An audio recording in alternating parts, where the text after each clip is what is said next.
The Universal Galactic Federation Council chamber buzzed with tense energy as holograms flickered and emergency alerts flashed across data screens. Admiral Thorne, a weathered veteran with cybernetic enhancements glinting across his temples, stood at the central podium, his voice echoing across the circular chamber. The reports from the Epsilon sector are confirmed. 3 more research vessels have been lost to Void Fang attacks. This brings our casualty rate to 98% for all documented encounters. Murmurs rippled through the assembled representatives of 27 species. The Void Fang had become the stuff of nightmares across civilized space apex predators with near-perfect hunting capabilities and seemingly no capacity for reason or mercy. In the back row of the chamber, Dr. Eli Reeves scratched absent-mindedly at one of her many scars. This one a jagged line across her forearm from her encounter with a Venusian spine devil. At 38, her body had become a living map of her career, studying the galaxy's most dangerous creatures. Her colleagues often joked that she collected scars like others collected souvenirs. "We must establish a more aggressive containment protocol," continued Admiral Thorne. "The indigenous inhabitants of the Epsilon 9 system cannot be allowed to spread."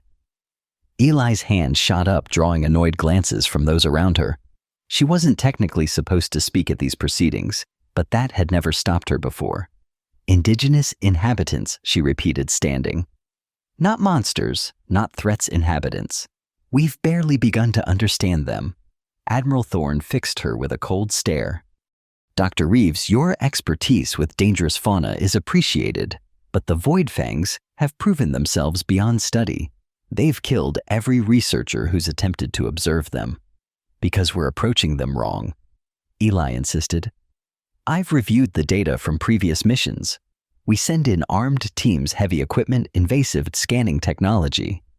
Of course they respond defensively." A Quarian diplomat chittered with laughter. "And what would you suggest?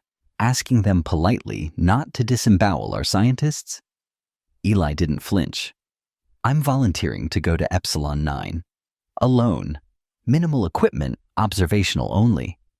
We need to understand these creatures, not exterminate them." The chamber erupted in objections, but Admiral Thorne raised his hand for silence, studying Eli with newfound interest.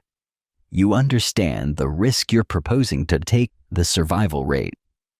2% yes, Eli finished for him. "Better odds than I had with the crystal mantas of Europa, and I still have most of my fingers." She wiggled her remaining 8 digits with a grim smile. 3 weeks later, Eli found herself staring out the reinforced viewport of Epsilon 9 Research Station, a fortified observation post hanging in low orbit above the misty world that the Void Fangs called home. The station's skeleton crew kept their distance from her as if her willingness to study the planet's inhabitants might be contagious. Commander Vex, a by-the-book military man with a permanent scowl etched into his features, had made the station rules abundantly clear upon her arrival. No unauthorized excursions, no deviation from established protocols, no direct contact with the surface, observation only from the safety of orbit. 3 boring, uneventful weeks later, Eli had spotted exactly 0 Void Fangs through the station's powerful telescopes. The creatures remained elusive, hidden beneath the perpetual mist that shrouded the planet's surface. She was beginning to think the UGF's fear had been exaggerated, or worse, that the intense military presence in the system had driven the creatures into hiding. "Dr. Reeves!" Commander Vex's voice crackled over the intercom, interrupting her thoughts. "Your daily report is overdue. Again." Eli rolled her eyes. "Send me down to the surface and I'll have something worth reporting." "You know that's against protocol." His voice carried the weariness of someone who'd had this argument too many times already. "No personnel are permitted planetside. The risk is worth taking if we want actual data," she finished. "These creatures have managed to evade every remote drone we've sent down. We need direct observation." "Request denied. Submit your report by 8 tomorrow." The intercom clicked off. Eli stared out at the swirling mists below her mind, already formulating a plan that would definitely get her fired if she survived. Commander Vex and his protocols be damned.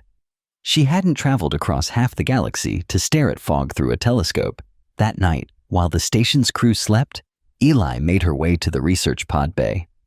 The small single-occupant vessels were designed for short orbital observations, but with a few modifications to the navigation system modifications that technically violated at least 15 UGF regulations, they could make the journey to the surface and back. Her fingers flew across the control panel, bypassing security protocols and reprogramming the pod's parameters.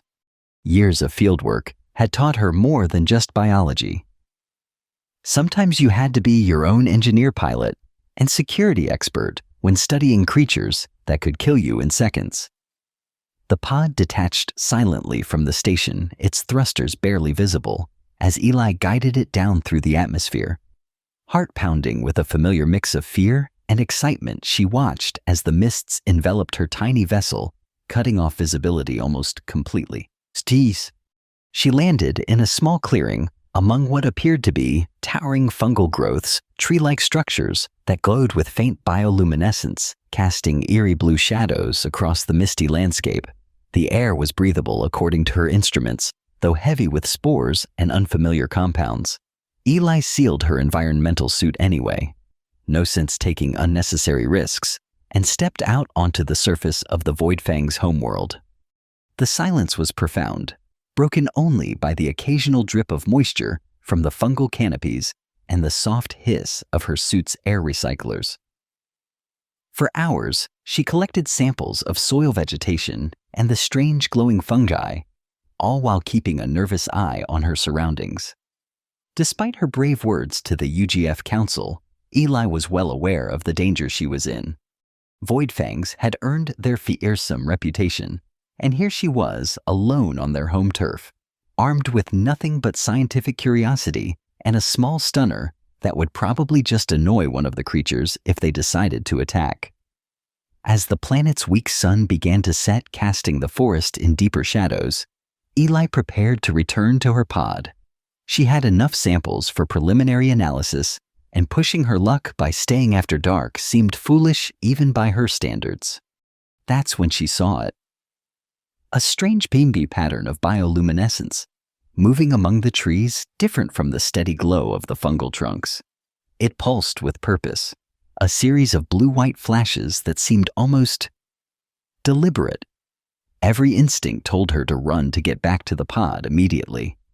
But the scientist in her, the part that had led her to this career in the first place, made her freeze in place, watching with wide eyes as the source of the light emerged from the mist.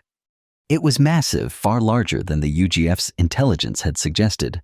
Standing at least 3 meters tall, its sleek black body absorbed what little light was left in the forest, making it appear as a void moving through space.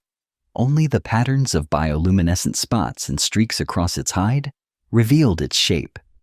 Powerful limbs, a long sinuous neck, and a head that featured no visible eyes but a complex arrangement of sensory pits.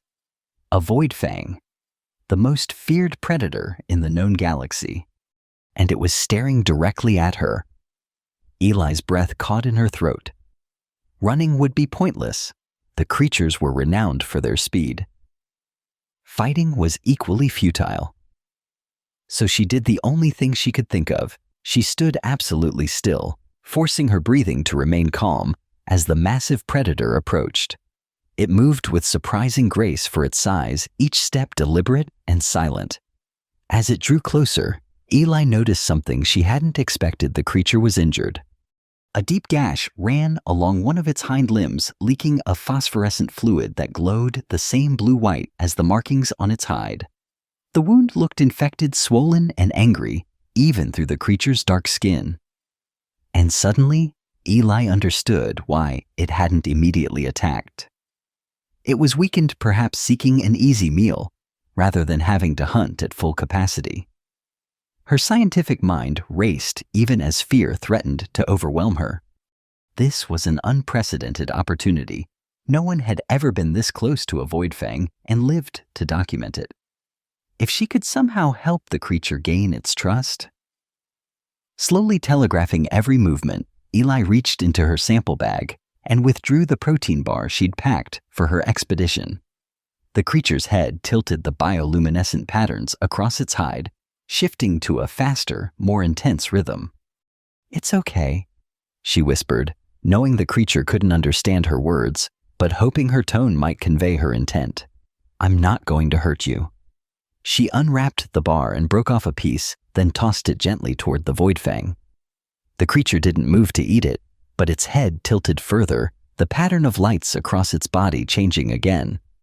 Eli took a bite of the protein bar herself, then tossed another piece closer to the creature. This time, a long prehensile appendage emerged from what she had assumed was its mouth, something between a tongue and a tentacle, and snatched the food from the ground. The void fang made no sound as it consumed the offering, but the pattern of lights across its body slowed, becoming more regular. Was that a good sign? Eli had no idea, but the fact that it hadn't immediately devoured her seemed promising. With painstaking slowness, she set the remainder of the protein bar on the ground and stepped back, then gestured toward the creature's wounded leg. "That looks bad," she said softly. "I might be able to help if you'd let me." The creature remained still for a long moment. Then, to Eli's astonishment, it lowered itself to the ground, extending the injured limb slightly in her direction. The lights along its body pulsed in a slow, steady rhythm. It was a moment of trust, so profound that Eli felt tears spring to her eyes. Here was this magnificent, fearsome creature, allowing her a potential threat, a completely alien being to approach it at its most vulnerable. With trembling hands, she unpacked her medical kit and got to work cleaning the wound as gently as possible. The creature remained still, though the pattern of lights across its body flickered occasionally when she touched particularly sensitive areas. "Sorry," she murmured each time. "Almost done." When she finally applied the last of her antibacterial sealant to the wound, the void fang rose smoothly to its feet.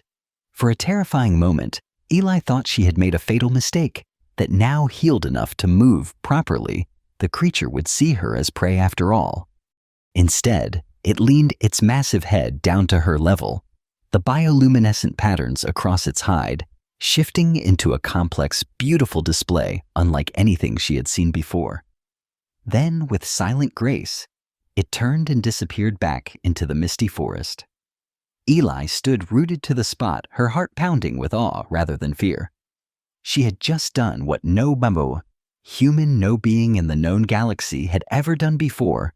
She had interacted peacefully with a void fang and lived to tell the tale. As she made her way back to her pod and began the ascent to the research station, she knew two things with absolute certainty. She would be coming back to this planet again, regardless of UGF regulations, and the galaxy's understanding of void fangs was about to change forever. For the next 2 weeks, Eli established a routine. During the day, she performed her assigned duties at the station, filing deliberately vague reports and avoiding Commander Vex's increasingly suspicious gaze. At night, she sneaked down to the planet's surface, always landing in the same clearing. And each night, the void fang, whom she had begun to call Mojo, in her private notes, would appear from the mist to greet her. The creature's wound was healing well, and with each visit, it seemed to grow more comfortable in her presence. Eli brought different foods each time, documenting which ones the creature preferred. Protein-rich items were clear favorites. She recorded the ever-changing patterns of bioluminescence across its hide, slowly beginning to recognize certain sequences that seemed associated with specific moods or responses. Most fascinating of all, Mojo began to mimic her behaviors. If she sat cross-legged on the ground, the massive creature would lower itself into a similar posture. When she pointed at objects, it would turn its sensory pits in that direction. It was learning from her, studying her just as intently as she was studying it. On her 12th visit, Mojo did something that changed everything. As Eli sat on the ground, recording observations into her datapad, The creature approached and deliberately placed an object in front of her, a strange crystalline formation that glowed with the same bioluminescence as the marks on its body. Eli stared at the gift in astonishment. This wasn't just mimicry or conditioned response. This was deliberate communication, perhaps even a gesture of friendship. "Thank you," she whispered carefully, taking the crystal. In return, she removed the small light from her environmental suit and placed it on the ground between them. Mojo's hide flashed in a pattern she had come to associate with interest or excitement. The creature examined the light, then picked it up with its remarkable prehensile appendage, turning it over with surprising dexterity before returning it to her. That night, as Eli returned to the station, her mind raced with implications. The Void Fangs weren't just intelligent predators. They were sentient beings with culture communication and the capacity for curiosity and gift-giving. Everything the UGF believed about them was wrong. She was so lost in thought that she didn't notice Commander Vex waiting for her as she docked the research pod. "Dr. Reeves." His voice was cold as ice. "You are hereby confined to quarters pending disciplinary action for violation of UGF regulations and endangerment of the station and its personnel." 2 security officers flanked him, their expressions grim. Eli's heart sank. She had known this moment would come eventually, but she had hoped for more time to gather enough evidence to change the UGF's perspective on the Void Fangs. "Commander, you don't understand," she began, but Vex cut her off with a sharp gesture. "Save it for the disciplinary board. Your unauthorized excursions could have led these creatures right to our doorstep. You've put everyone on this station at risk." As the security officers escorted her to her quarters, Eli's mind raced. She had to find a way to continue her research to protect Mojo and his kind from the UGF's misguided containment protocols. But locked in her quarters, with her equipment confiscated, her options were severely limited. What she didn't know was that a far greater threat than Commander Vex's disciplinary action was already approaching the station. A sleek, unmarked vessel had entered the system, its transponder broadcasting false UGF inspection credentials. On board Captain Razor and his crew of skeevers interstellar poachers, notorious for trafficking in exotic and dangerous species, prepared boarding procedures. The Void Fang biology samples, recovered from previous expeditions, had proven incredibly valuable on the black market. Their bioluminescent compounds were unmatched for certain medical applications, and their resilient hide made exceptional armor. A live specimen would be worth a fortune. As Eli paced her quarters, trying to formulate a plan, the station's communications systems suddenly went offline.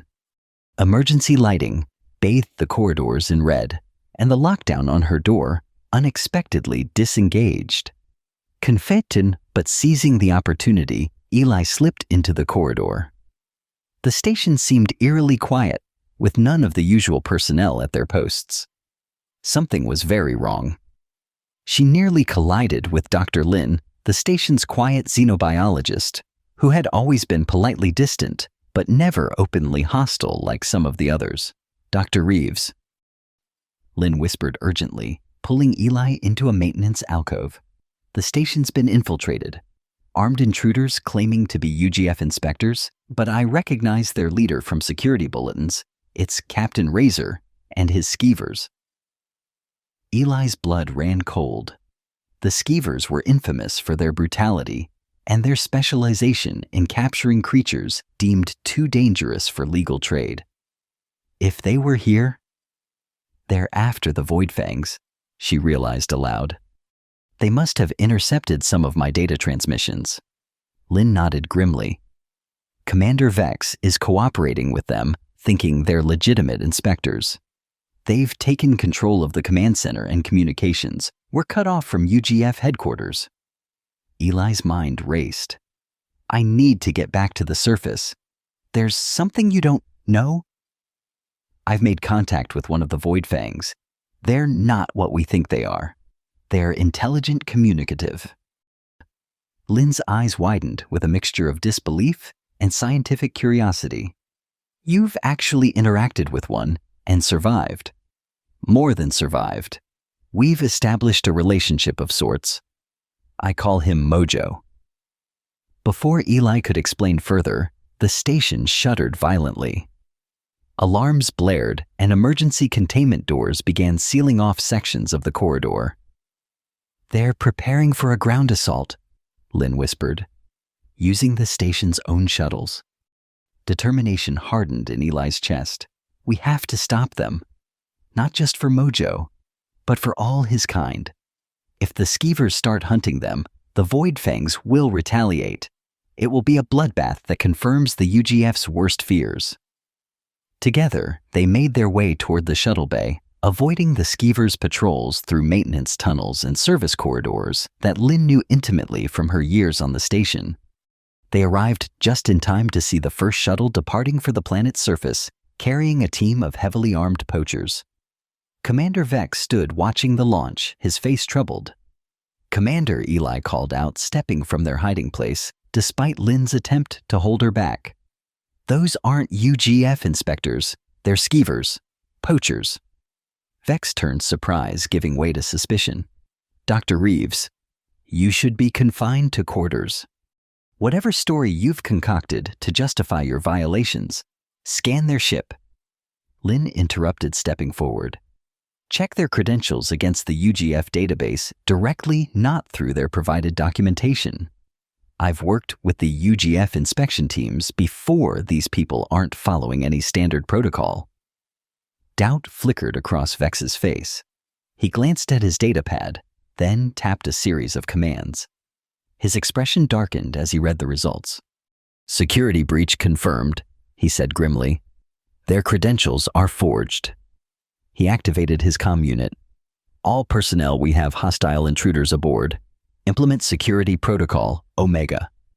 Eli stepped forward urgently. Commander, they're going after the Void Fangs. You have to recall that shuttle. The shuttle's communications have been disabled, one of the technicians reported. They're not responding to hails. Vex's jaw tightened. Prepare a security team. We'll pursue in the remaining shuttle. There's something else you need to know, Eli insisted. The Void Fangs, they're not mindless predators. They're intelligent, communicative beings. I've been studying one directly on the surface. Vex stared at her. That's impossible. Every previous encounter was an armed incursion into their territory, she finished. I approached peacefully alone, made contact, established trust.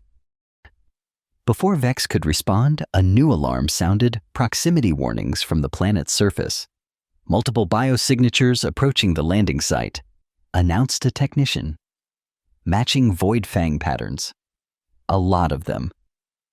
The Skeever shuttle landed right in the middle of their territory. Eli realized with horror. Near where I've been meeting Mojo.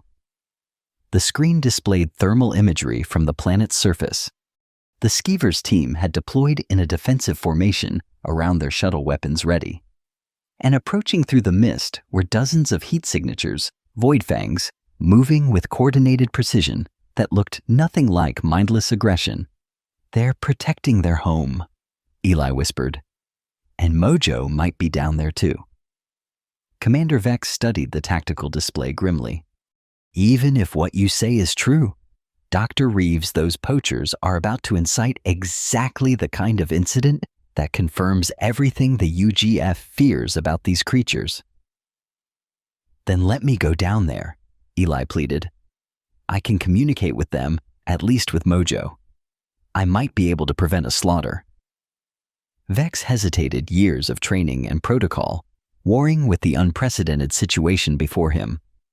Finally, he nodded curtly. Security team, prepare for surface deployment.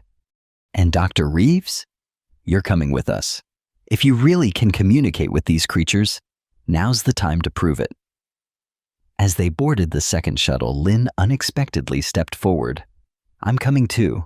You'll need a medic if things go wrong. The descent to the planet's surface was tense and silent. Eli's mind, raced, trying to formulate a plan. How could she explain to Mojo what was happening? How could she prevent bloodshed on both sides? They landed a safe distance from the skeever's position, using the fungal forest as cover. Through the trees, they could see the standoff unfolding. The poachers had established a perimeter weapons trained on the mist, where Void Fang heat signatures circled ominously. "Stay back," Vex ordered his security team. "Defensive positions only. Dr. Reeves, do whatever it is you do, but be careful."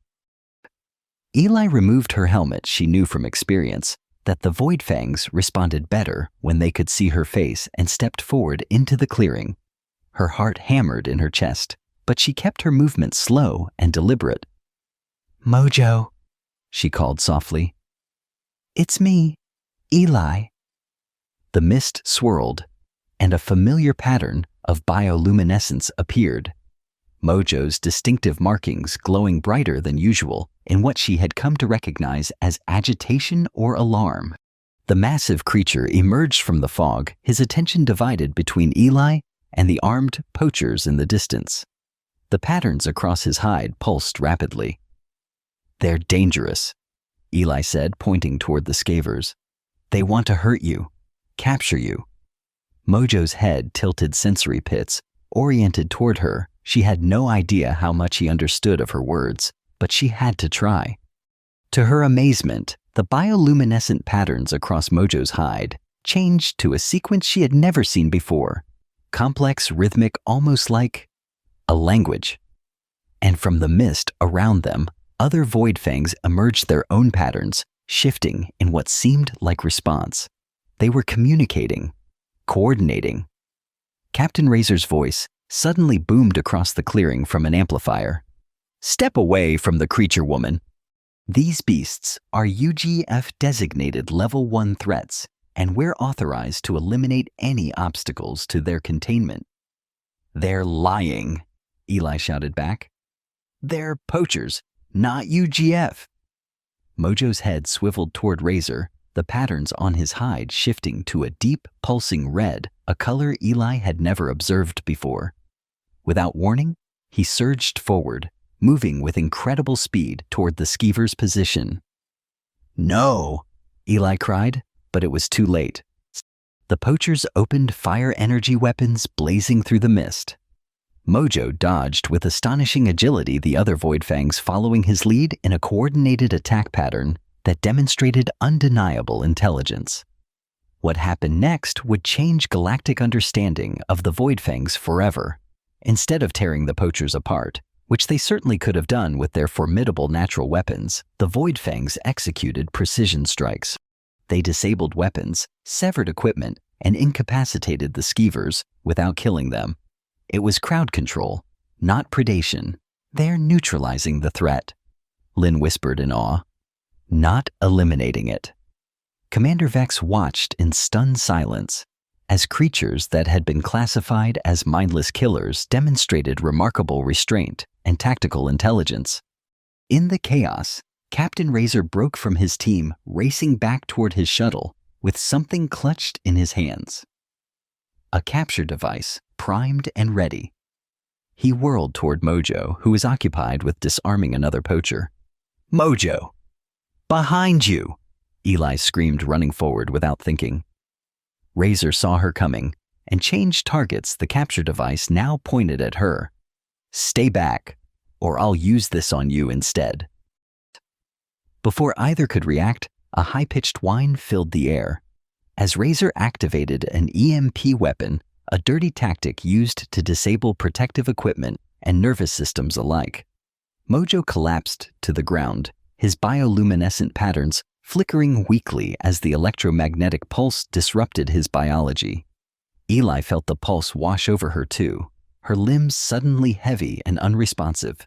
She stumbled, falling to her knees just meters from Razor. "Stupid woman," the poacher snarled, training his capture device on the incapacitated Void Fang. "Do you have any idea what the venom sacs from these creatures are worth on the black market? Enough to buy a whole planet." Through blurred vision, Eli saw him approach Mojo, who lay twitching on the ground. normally vibrant bioluminescence, flickering weakly. With the last of her strength, she lunged forward, throwing herself between the poacher and the Void Fang. "You'll have to go through me first," she gasped. Razor's face contorted with rage. "Gladly." A blast from behind knocked the capture device from his hands. Commander Vex stood at the edge of the clearing, weapon raised and expression grim. "In the name of the Universal Galactic Federation, you are under arrest, Captain Razor." The security team moved in, securing the stunned poachers. Lin rushed to Eli's side medical scanner, already evaluating the effects of the EMP. "The Void Fang check, Mojo?" Eli insisted weakly. Lin hesitated only briefly before turning her scanner toward the massive creature. "Unusual nervous system, but it's stabilizing. The EMP effect is temporary." As if in response to her words, Mojo's patterns began to glow more steadily. The creature's massive form shifted, rising slowly to its feet. The security team raised their weapons instinctively, but Vex signaled them to hold. Mojo stood over Eli's prone form head, tilted as if examining her condition. Then, with gentle precision that belied its enormous size, it lifted her carefully with its prehensile appendages and carried her toward Lin. The gesture was unmistakable. "Take care of her." Commander Vex watched in astonishment as the creature that had been the subject of galactic nightmares gently deposited Eli before the doctor, then positioned itself protectively beside them both.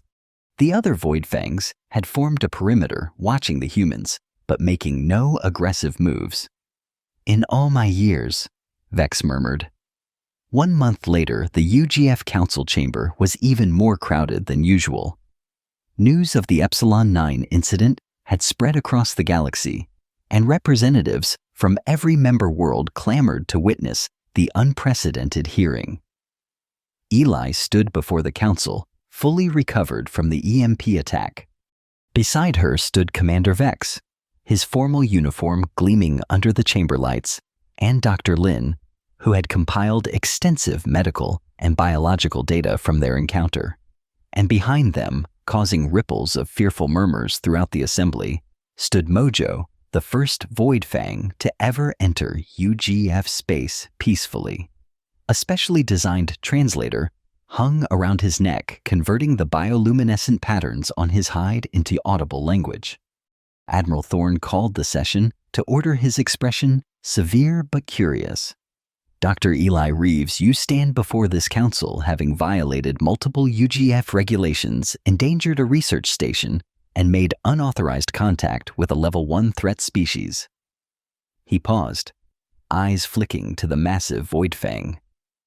"You also appear to have initiated first contact with a previously unrecognized sentient species. This complicates matters." Eli stepped forward confidently. "Admiral Council members, I came before you weeks ago asking for permission to study the Void Fangs properly. You denied that request, clinging to fear and misunderstanding. I chose to pursue knowledge instead of fear, and what I discovered has the potential to transform our understanding of interspecies relations forever." She gestured to the data displays hovering around the chamber, showing recordings of her interactions with Mojo. The complex patterns of bioluminescence, now with partial translations overlaid. The beings we call Void Fangs call themselves the Luminary. They possess a complex language, conveyed through bioluminescent patterns, a rich culture centered around their collective knowledge, and a highly developed sense of territory and community. Previous UGF encounters were disasters because we entered their space heavily armed with technology that disrupted their sensory systems. They perceived us as threats and responded accordingly. Commander Vex stepped forward. "As the commanding officer of Epsilon 9, I can confirm Dr. Reeves's findings. I witnessed firsthand the restraint and intelligence demonstrated by the Luminary during the confrontation with Razor's poachers. These are not mindless predators. They are a civilization we have gravely misunderstood."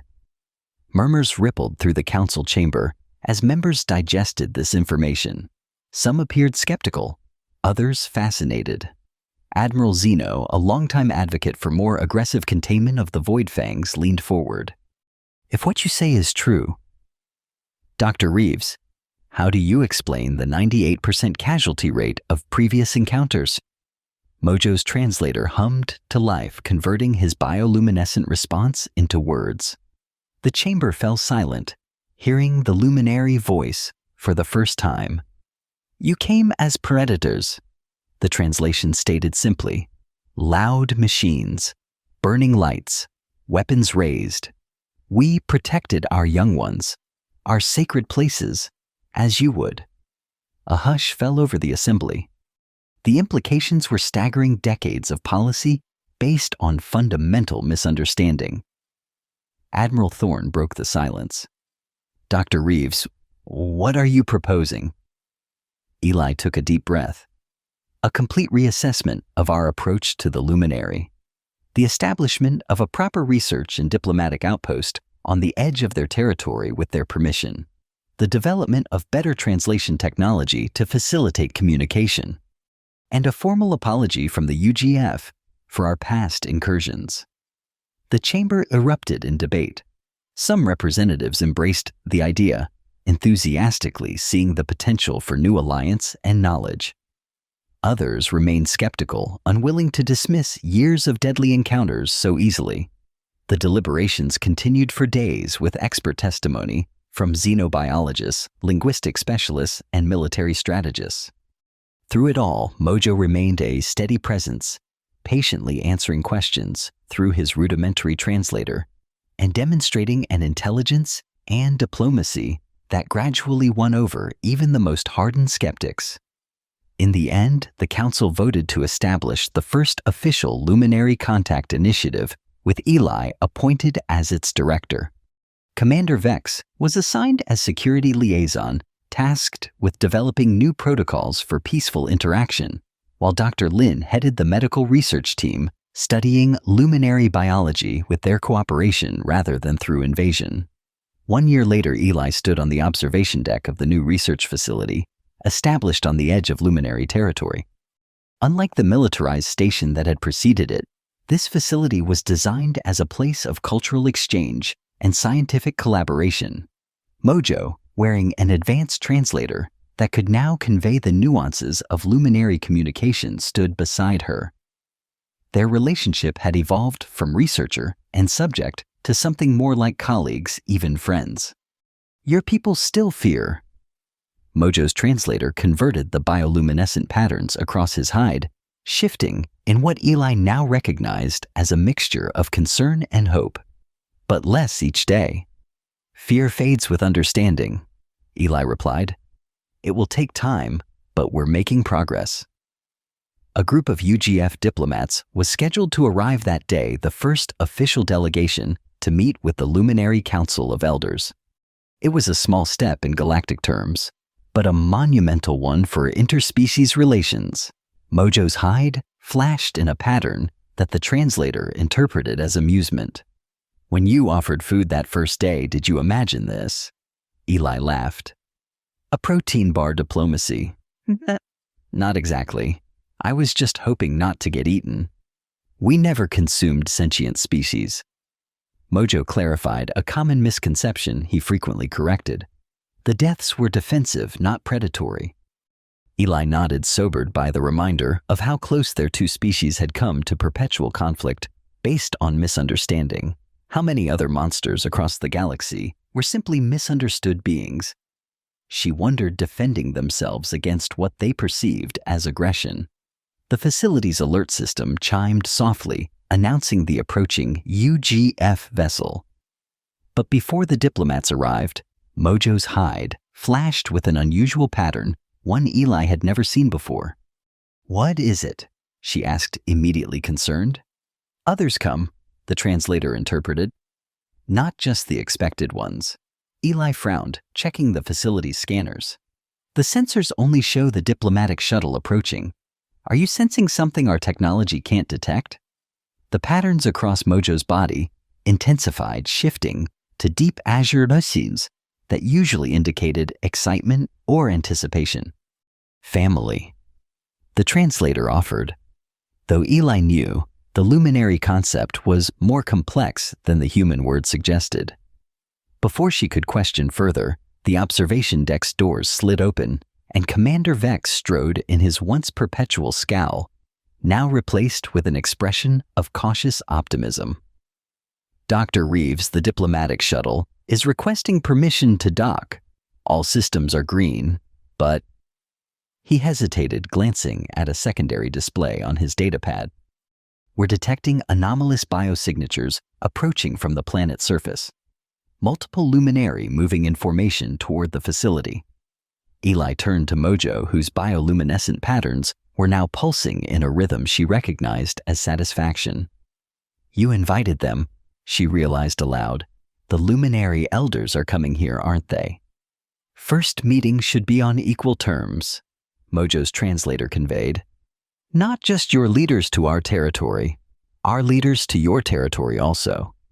Balance. Commander Vex's eyes widened slightly. That wasn't in the protocol we established. The UGF delegation isn't prepared for actual diplomacy? Eli interrupted, a smile spreading across her face. This is perfect.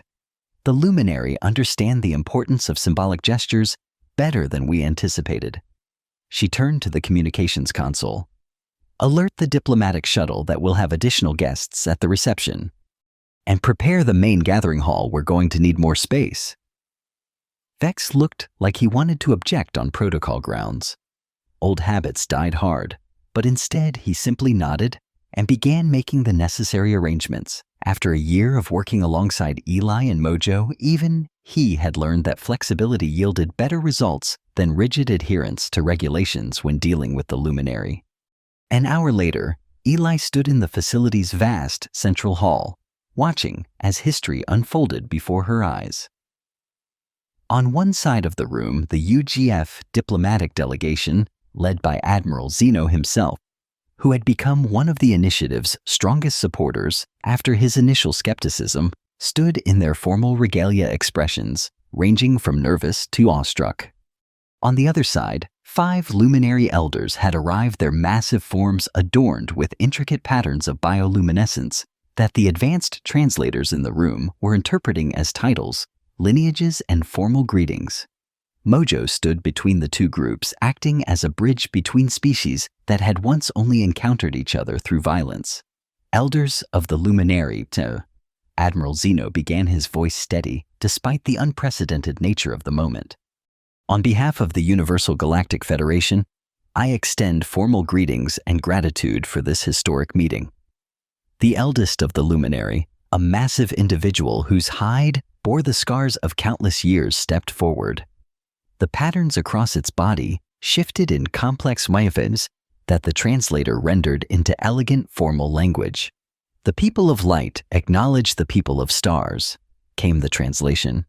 What began in blood now begins anew in understanding. This change was born from one who offered food instead of fear, one who saw us as beings, not beasts. All eyes turned to Eli, who felt her cheeks warm at the unexpected recognition.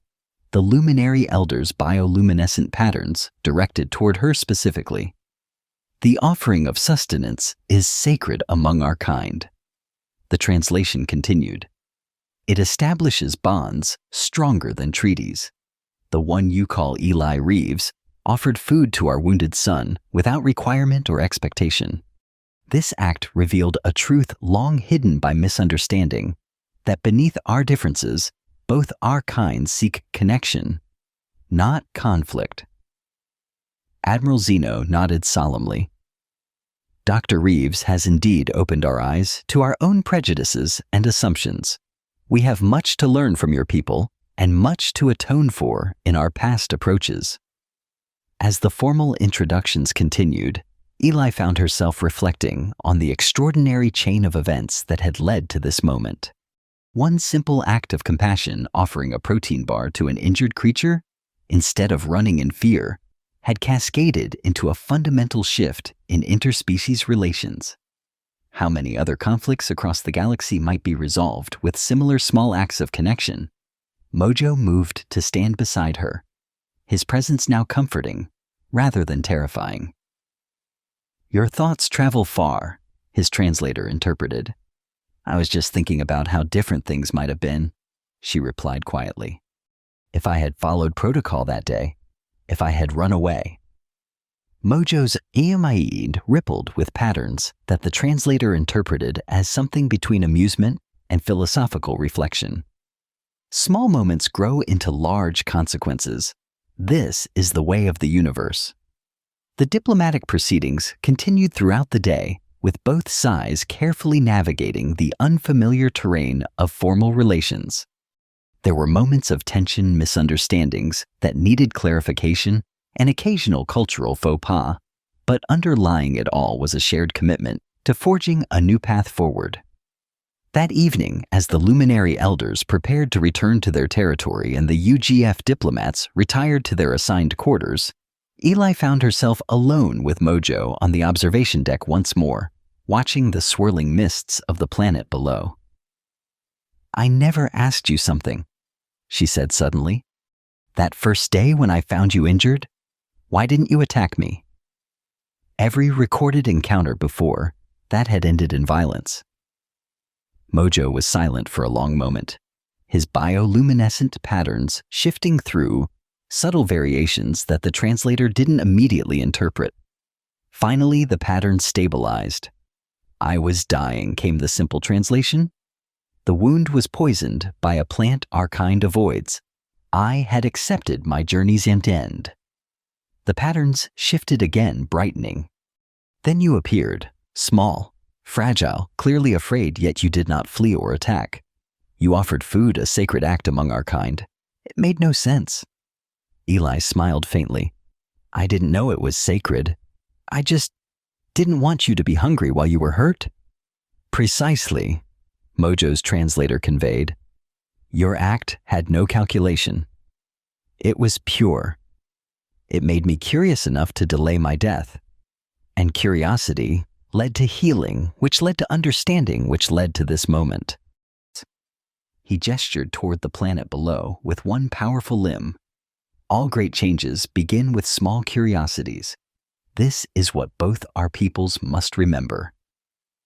6 months later, the changes that had begun with that simple encounter had expanded beyond anyone's expectations. The research facility had grown into a thriving hub of interspecies cooperation with scientists, diplomats, and cultural exchange specialists from across the UGF working alongside luminary representatives. Most significant was the revolutionary field of bioluminescent medicine that had emerged from studying the luminary healing techniques. Their natural ability to control their bioluminescence at a cellular level had led to breakthroughs in treating conditions that had previously been considered incurable. Eli now led a team of xenobiologists working directly with luminary healers to develop treatments that combine their bioluminescent techniques with UGF medical technology. The first successful treatments had already saved thousands of lives across the galaxy, transforming the fearsome reputation of the Void Fangs into one of healing and hope. On this particular morning, Eli stood in the newly constructed wing of the facility, a medical research center designed specifically to accommodate both human and luminary anatomies and working styles. Beside her, Admiral Thorne, who had once been among the strongest advocates for containing and perhaps even eradicating the luminary, watched in undisguised amazement as a luminary healer treated a child with a previously terminal genetic disorder. The treatment involved carefully controlled bioluminescent energy transferred directly from the healer to the patient, a process that would have been unimaginable just a year earlier. "If you had told me this is where we'd end up," Thorne murmured, "I would have had you psychologically evaluated." Eli smiled. "It's still hard to believe sometimes. From feared predators to the galaxy's most promising medical breakthrough. All because you decided to break every regulation in the book," Thorne replied, but there was no reproach in his tone, only something that sounded remarkably like respect. "Sometimes the regulations are written from a place of fear, rather than understanding, Eli said. It takes stepping outside them to see what's really possible. As they watched the treatment conclude successfully, a familiar pattern of bioluminescence announced Mojo's arrival. Over the months, he had taken on the formal role of chief liaison between the luminary and the UGF, his translator now so sophisticated that it could convey complex scientific concepts and subtle emotional nuances alike. The council session begins soon, his translator interpreted. They await your presentation, Eli Reeves. Eli nodded, gathering her notes and data. Today she would be presenting to the full UGF Council the proposal for the next phase of luminary integration, the establishment of full diplomatic relations, and the recognition of their world as a protected sovereign territory rather than a containment zone. As they walked together toward the conference center, they passed through the facility's main atrium, where a monument had recently been installed. It was a simple design, a protein bar cast in precious metals mounted on a pedestal with inscriptions in both UGF standard language and luminary bioluminescent patterns. Visitors often puzzled over the seemingly mundane object given such prominence. But for those who knew the story, it was a powerful reminder that the greatest changes could begin with the smallest acts of compassion. The council session was packed with representatives from every UGF world in attendance, and millions more watching via holographic broadcast across the galaxy. This was more than a policy discussion. It was the formal recognition of a historic shift in how the galactic community approached first contact situations. As Eli presented the data on luminary society culture and the remarkable medical breakthroughs their cooperation had yielded, she could see the expressions of the council members transform from diplomatic politeness to genuine engagement. The numbers spoke for themselves. Thousands of lives saved, dozens of new treatments developed, and not a single violent incident between humans and luminary since the establishment of the contact protocols she had developed. What we propose today, she concluded, is not just recognition of the luminary as equals in our galactic community, but a fundamental reassessment of our approach to all potentially sentient species. How many other beings have we misclassified as threats simply because we approached them with fear instead of curiosity? How many potential allies have we lost to misunderstanding? Mojo stepped forward. Then his massive form now a familiar and welcome sight in the council chamber.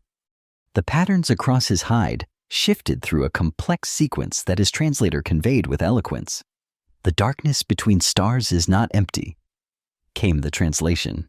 It is filled with possibilities we have yet to imagine.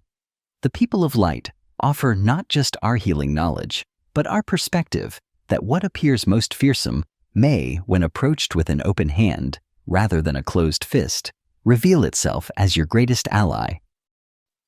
The vote that followed was not unanimous change, never came without resistance, but the overwhelming majority of the council supported the resolution. The luminary world would be recognized as a sovereign territory, their people as a sentient species with full rights under UGF law, and the medical research partnership would be expanded across the galaxy. After the formal proceedings, as dignitaries and representatives mingled at the reception, Eli found a quiet moment with Mojo on one of the council chamber's balconies, overlooking the glittering expanse of the galactic capital. "I've been offered a new position," she told him, "leading a revised First Contact division implementing the approach we developed with your people. They want to revisit some of the species previously classified as threats, see if we've been missing opportunities for connection." Mojo's bioluminescence pulsed in what she now recognized as approval. "You will find many surprises, I think. Fear blinds even the most perceptive eyes." "Will you come with me?" Eli asked. "At least for the first few missions, I can't think of a better ambassador for this new approach." The patterns across Mojo's hide shifted through contemplative blues and purples before settling into the bright azure that signified agreement. "The elders have approved this journey," his translator conveyed. They believe our story should be shared with others, that the bond between human and luminary proves something important about the nature of the universe. And what's that? Eli asked. Mojo's hide glowed with a pattern that the translator interpreted with a poetic flourish. That the fiercest predator and the fragile explorer can, through a single act of compassion, find in each other not an enemy to fear, but a sibling to protect. This lesson is too important to keep to ourselves. Eli smiled, thinking of the long journey ahead, new worlds, new species, new misunderstandings to overcome. It wouldn't be easy, but they had already proven that the impossible was merely the undiscovered. Then let's get started, she said. The galaxy is full of protein bars waiting to be shared. Mojo's bioluminescence flashed in what Eli had come to recognize without any translator laughter. They stood together, the human scientist and the apex predator, looking out at the stars that had once separated their kinds, but now invited them to explore together. In the years that followed, the story of Eli and Mojo became legendary across the galaxy. Not just as the foundation of luminary human relations, but as the template for a revolutionary approach to interspecies contact. Dozens of species, previously classified as threats, were re-engaged using the Reeves Protocol, as it came to be known, leading to a new era of cooperation and discovery. The most feared predator in the galaxy had indeed become something like a brother to Eli, but more importantly, their unlikely friendship had transformed fear into understanding for countless beings across the stars. What had begun with a simple protein bar had evolved into a bond that would reshape galactic history for generations to come. And on the luminary homeworld, where once UGF ships had feared to tread, a new generation of scientists, diplomats, and explorers now trained together, learning each other's languages, cultures, and perspectives, preparing to venture outward as partners in the grand journey of discovery that united all sentient beings under the same stars.